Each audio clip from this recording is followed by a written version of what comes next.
LTO and HPG approve yan mga boss. Bakit? Kasi meron tayong tinatawag na 4 finger rolls. Pipingerin mo lang, boom, sakto. Dahil sa nabasag nga yung side mirror ng Honda Click na ginagamit ko sa right side, ayan.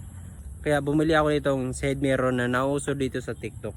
Papalitan ko na nga to, baka masita tayo ng LTO or HPG. Pangdagdag forma at pogi. Dito na tayo sa side mirror na to mga boss.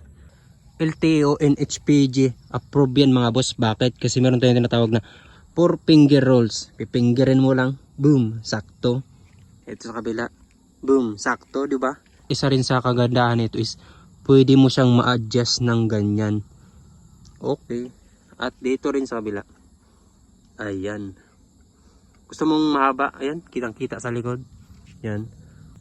Nabili ko lang nga pala ito sa halagang 100 plus mga boss. Ganyan na siya. At napakadali lang itong ikabit. Kahit walang mekaniko. Kahit ikaw na lang magkabit nito. Kayang kaya mga boss. Kaya hindi na tayo matatakot kapag may checkpoint. Kasi nakaganito tayong side mirror.